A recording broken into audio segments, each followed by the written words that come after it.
Yesus disalibkan menurut keyakinan Kristen dan mati 3 hari, kemudian bangkit lagi, kemudian setelah 40 hari baru dirofa. Peristiwa mengenai kebangkitan itu sebetulnya tidak valid, tidak betul-betul terjadi, tidak betul-betul terjadi. Saifuddin Ibrahim itu saya kira kita tahu semua, orang yang ya cukup lumayan dia mengenai Quran, tahu. Dan itu kalau berdakwah kepada kita umat Islam itu pakai Quran, pakai hadis. Nah kalau ini kita tidak tahu, tidak tahu penjelasannya, wah bisa diselewengkan itu. Yang menyangkal tentang penyaliban. Jadi kira-kira seperti ini.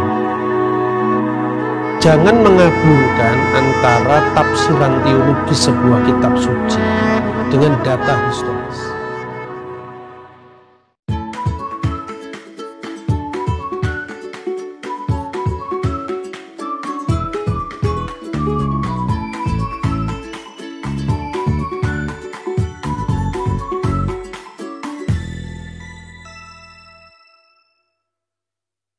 Ini kalau tidak salah ini namanya hari kenaikan Isa Al-Masih. Ini sebetulnya kita ada kesamaan.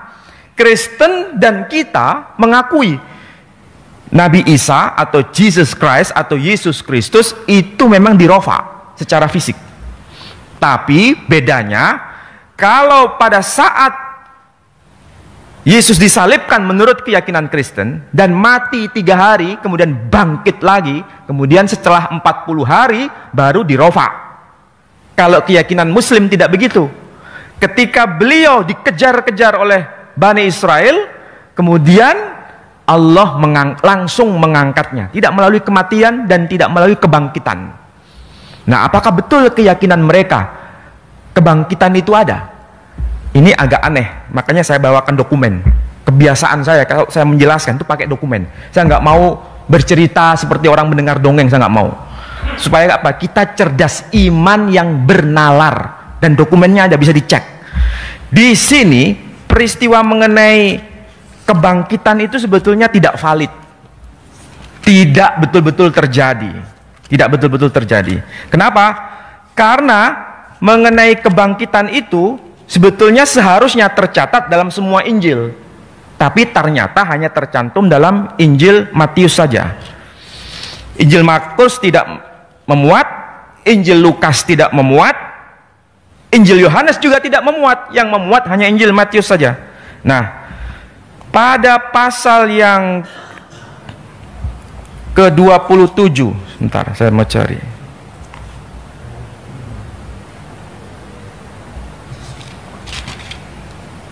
Nah, di sini ada pernyataan begini. Keesokan harinya, yaitu sesudah hari persiapan, datanglah imam-imam kepala dan orang-orang Farisi bersama-sama menghadap Pilatus. Dan mereka berkata, "Tuan, kami ingat bahwa si penyesat itu," nah, ini keyakinan orang Yahudi, jadi Nabi Isa itu dianggap penyesat. Si penyesat itu sewaktu hidupnya berkata, "Sesudah 3 hari aku akan bangkit. Karena itu perintahkanlah untuk menjaga kubur itu sampai hari yang ketiga. Kalau tidak, murid-muridnya mungkin datang untuk mencuri dia, lalu mengatakan kepada rakyat, ia telah bangkit dari antara orang mati, sehingga penyesatan yang terakhir akan lebih buruk akibatnya daripada yang pertama." Jadi memang ini sudah ada peristiwa besar. Jadi orang-orang Yahudi mengatakan dia itu penyesat. Dan di situ ada peristiwa yang namanya kebangkitan menurut keyakinan Kristiani. Maka kemudian di sini ada ayat yang kedua dari pasal 28. Maka setelah hari Sabat lewat, menjelang menyingkirnya fajar pada hari pertama minggu itu, pergilah Maria Magdalena dan Maria yang lain menengok kubur itu. Maka terjadilah gempa bumi yang hebat, sebab seorang malaikat Tuhan turun dari langit dan datang ke bumi, ke batu itu, dan menggulingkannya lalu duduk di atasnya. Wajahnya bagian kilat dan pakaiannya putih bagian salju, dan penjaga itu gentar ketakutan dan menjadi seperti orang-orang mati. Kemudian malaikat itu berkata, "Ia tidak ada di sini, sebab ia telah bangkit sama seperti yang telah dikatakannya. Mari lihatlah tempat ia berbaring. Nah, kemudian di sini ada ungkapan, dan pergilah dan katakanlah kepada muridnya bahwa ia telah bangkit dari antara orang mati. Yesus kemudian bangkit dari kubur dan masuk ke kota Yerusalem, dan orang-orang kudus pun semua bangkit menuju ke kota Yerusalem. Jadi yang bangkit itu sebetulnya bukan hanya Yesus, tapi orang-orang kudus semua bangkit ke kota Yerusalem. Ini menurut catatan Injil Matius. Pertanyaannya sekarang, kalau Yesus bangkit dan orang-orang kudus bangkit ke Yerusalem, Yerusalem itu bukan kota seperti kota Sidoarjo, tapi kota seperti kota Jakarta. Yerusalem itu kota metropolitan. Kalau orang-orang kudus semua bangkit, kira-kira yang melihat satu orang, dua atau dua orang? Banyak orang. Tapi apakah betul keyakinan Kristen meyakini begitu?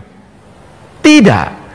Ini ayat ditafsirkan begini, yang bangkit secara fisik itu Yesus, tapi orang-orang kudus bangkit masuk Yerusalem itu metafora. Ini kan berarti pilih-pilih begini, iya kan? Berarti ini penafsiran yang tidak konsisten.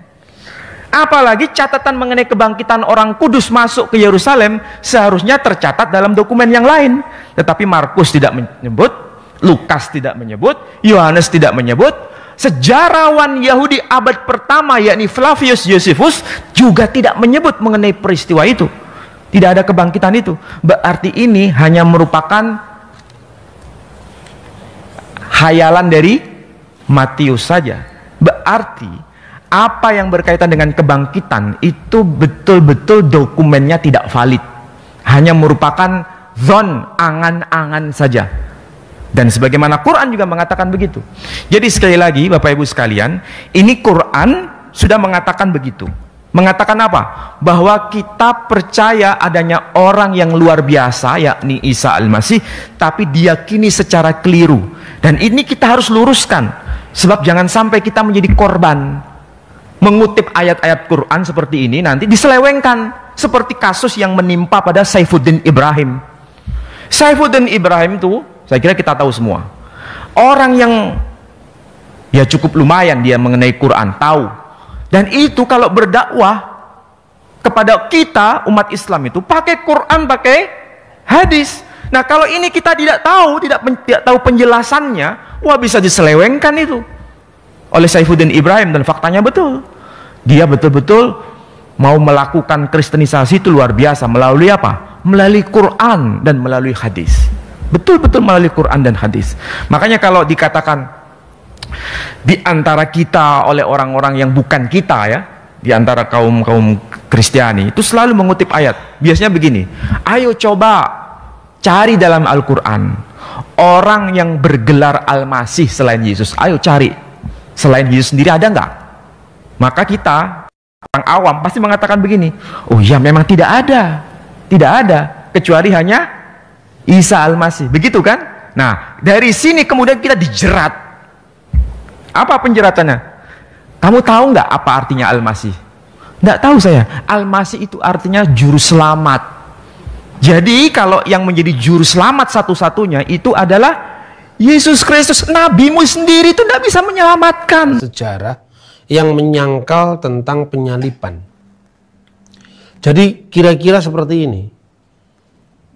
Jangan mengaburkan antara tafsiran teologis sebuah kitab suci dengan data historis.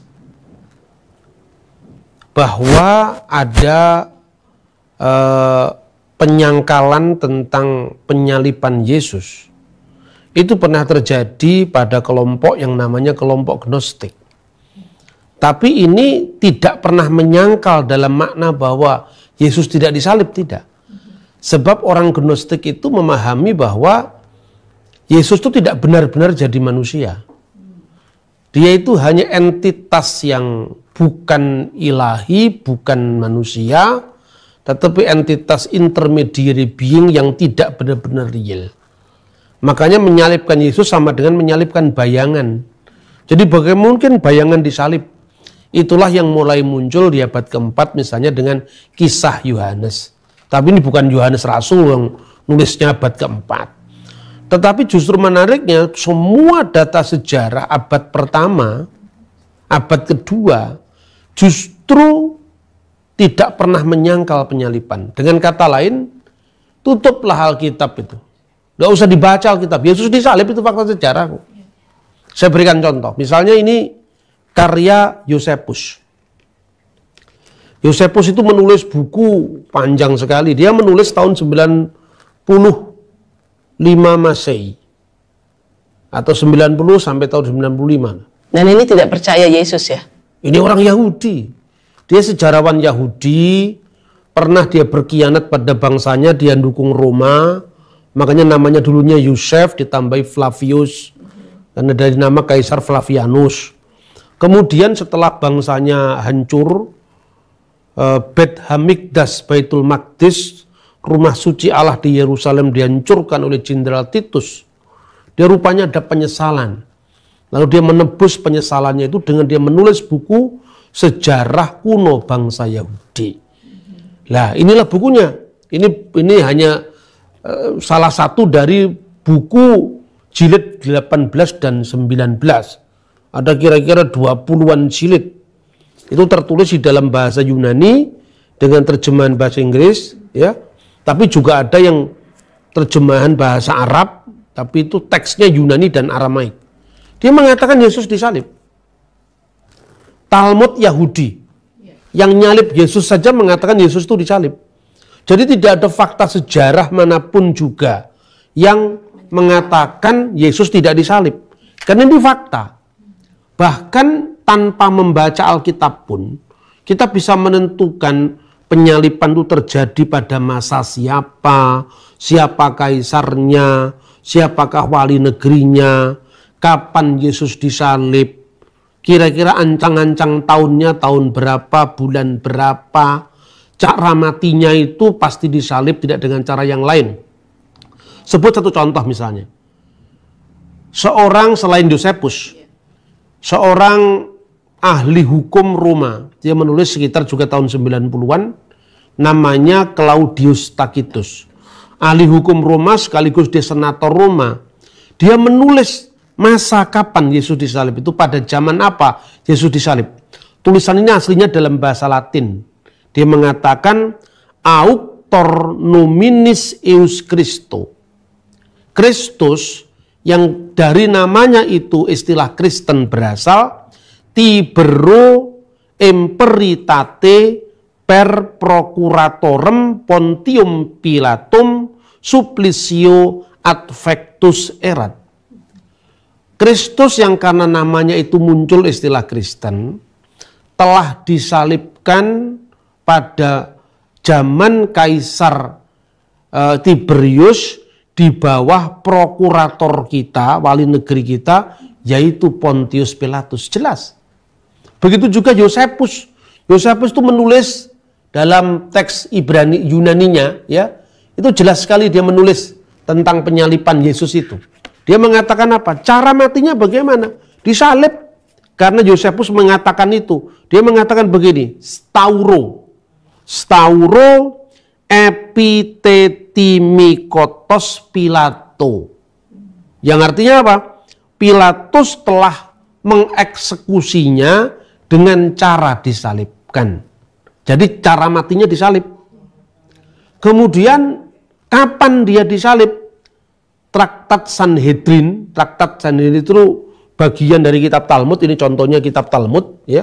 Ada banyak traktat Sanhedrin, traktat Yoma, traktat Megillot Ta'anit. Pada traktat Sanhedrin 43a, dia mengatakan jelas bahwa Yesus itu matinya digantung BRF Pesah pada persiapan Paskah. Nah, Paskah yang dimaksud di sini bukan Paskah Kristen, tapi Paskah Yahudi, yaitu Paskah keluaran dari tanah Mesir yang dirayakan setiap malam tanggal 15 bulan Nisan, kira-kira bulan purnama Paskah Yahudi.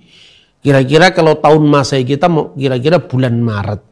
Ini jelas kapan dia mati, siapa yang menyalib di bawah Pontius Pilatus, wali negeri Yudea sebagai jajan Roma, kaisarnya namanya Tiberius. Ya. Tercatat semua itu. Tercatat semua, dan tidak hanya itu. Misalnya ada lagi catatan Mara ben Serapion.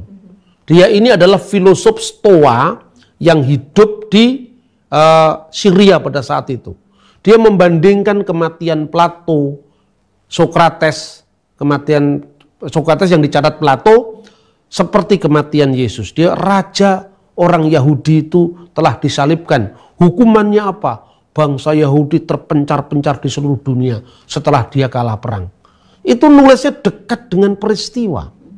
Jadi artinya hampir semua data sejarah mencatat itu. Ada lagi catatan seorang sejarawan, kira-kira agak akhir tuh tahun 170, namanya Lucianus dari Samosata. Dia mengatakan apa? Kaum Kristen itu seperti yang kamu tahu menyembah seorang sampai hari ini yang mengemukakan ritus baru dan disalib karena alasan itu. Itu semua lengkap dan memang di abad pertama seorang yang dianggap kriminal itu matinya disalib. Kalau dia warga negara Roman, matinya dipotong kepalanya. Karena waktu itu kan ada hukum yang disebut hukum yang berlaku bagi orang Roma. Itu namanya kira-kira ius Romanum. Paulus itu warga negara Roma, makanya sama-sama dianggap kriminal, bagi orang Yahudi matinya dipenggal. Tapi Yesus, Petrus, Andreas itu warga negara jajahan Roma. Berlaku hukum bagi bangsa-bangsa jajahan Roma. Ius Gentium matinya disalib gitu. Itu fakta sejarah. Tidak bisa dibatalkan hanya karena keyakinan teologis tentang Yesus nggak disalib, apalagi hanya tafsiran. Saya kira itu nggak bisa menutup penyalipan Yesus itu sama dengan Anda menutup matahari dengan sapu tangan. Nggak mungkin itu fakta sejarah. Tutuplah Alkitab, nggak usah dibaca.